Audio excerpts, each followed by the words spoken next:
Hello everybody, and welcome to Puzzle Buster, Java Challenges Solved. Boy, have I got a challenge for you. The name of today's challenge is Dice Roller, and the object of the challenge is, given some number of dice, each with some number of sides, write a program that will roll each dice randomly, present the roll to the user, as well as a total value of all rolls summed together. So if you'd like to take a moment to pause the video and think through how you would write something like this, otherwise, let's think through it together. Now, those of you familiar with Dungeons & Dragons, as well as other tabletop role-playing games, are well aware of the fact that the six-sided dice is not the only dice that's out there. There are dice that have as few as 4 sides, and as many as 8, 10, 12, or even 20 sides. And really, there's even a two-sided dice, which is basically just the flip of a coin. So now let's assume that we wanted to prompt the user for their input on how many dice and how many sides of each dice there were.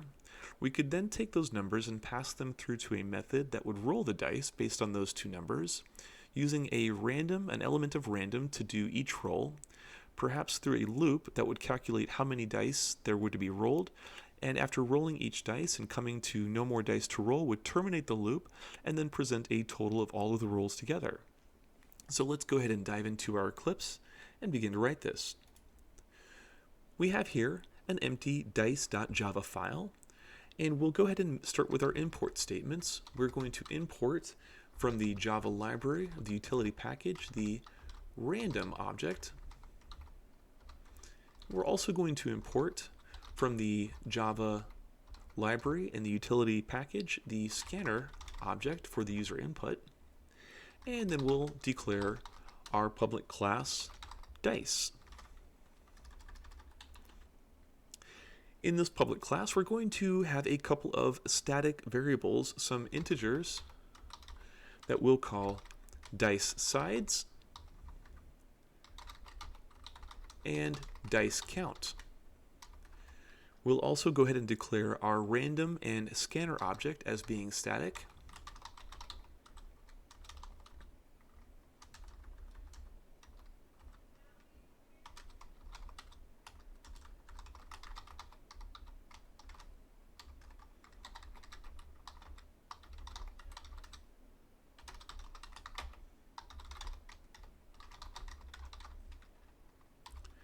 And after that, we'll declare our main method.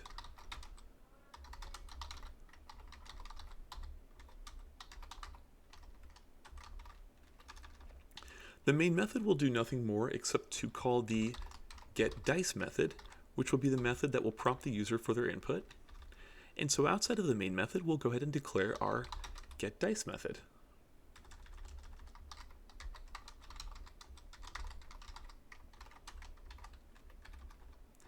And we'll do this by using the system.out.println to print to the console the prompt, and then we'll store that in the scanner object that we've called in as an integer.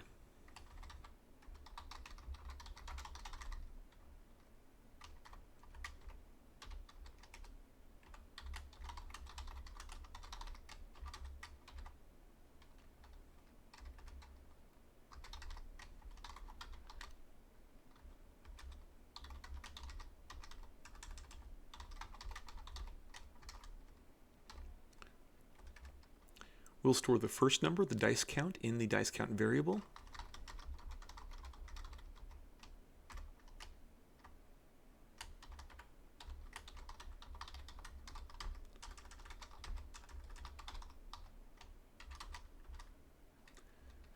And we'll store the number of sides inside the dice sides integer.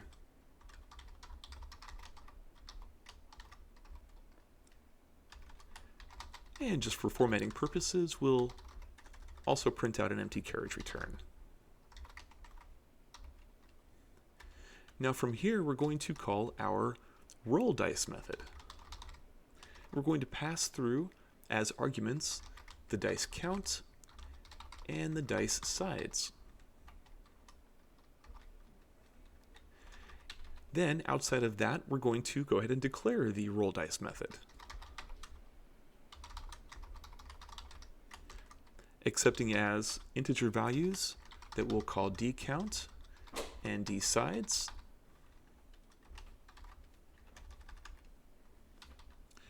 We'll then initialize some local variables called rollTotal, which we'll set equal to 0, and an integer that we'll call diceRoll that we'll leave as null. We'll then start a while loop, and the conditions will be while the count of dice is greater than 0, execute what's in the loop.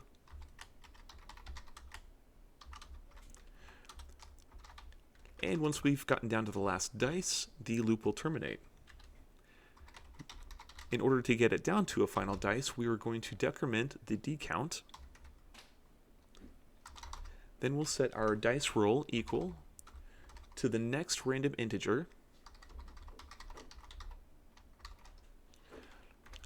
of the number of sides of the dice. And don't forget to add 1 so that we don't end up with a 0 as a roll. And we'll print that out to the system. I'm going to use the square brackets and concatenate those with the total on either side. That way it has the kind of fun appearance of being within those square brackets to make it look like a dice.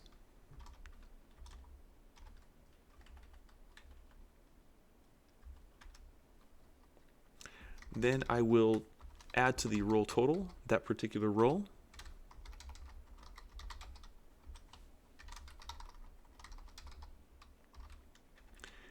And that will be everything inside of our while loop. Then after that, I'll print out to the console the roll total.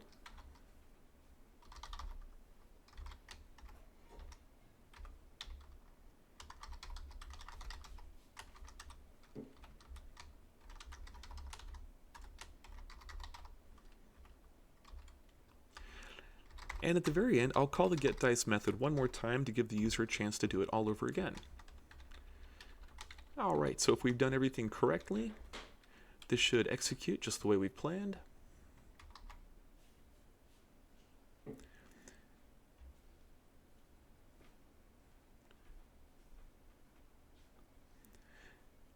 It does look like I'm showing an error here. Let's see if I can track that down.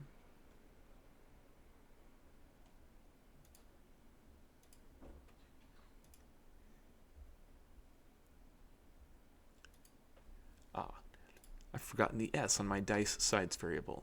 There we are. Everything there looks clean. Let's go ahead and compile this and see if we can make this work. Perfect. So in the console, we're being prompted for a number of dice. We'll say that we have the typical set of 2 dice of 6 sides. And here we are. We've been given a 3 and a 1 for a roll total of 4. Great. Let's try this again. Let's say that we have 5 dice of 10 sides. And there we are with a 6, an 8, a 4, and a 10 for a roll total of 34. Very nice. Let's say that we're going to roll 3 20-sided dice. And there we are, a 7, a 3, and a 13. Everything looks like it's working. Let's go ahead and roll, let's say that we're going to roll 10 2-sided dice. Or in other words, we're going to flip 10 coins. And there we are with a 2, a 2, a 1, a 2, a 1, a 1, a 1, a 2, a 2, and a 1. Those are basically heads and tails, and it still gives us a total there. And so everything looks like it's working here. We'll say 4 dice of 4 sides. That looks like it worked. We'll say 8 dice of 12 sides, and that looks like it works. Well, I'll tell you what, I'll call this puzzle busted. Now, a personal challenge for you. What small change to this code could you make that would enable the user to be able to break out of the loop? And so what sort of input could you accept that would allow this program to come to a nice clean finish? I'll leave that up to you to try at home. Otherwise, I hope this has been informative and entertaining. Look forward to seeing you in the next Puzzle Buster video. Have a great day.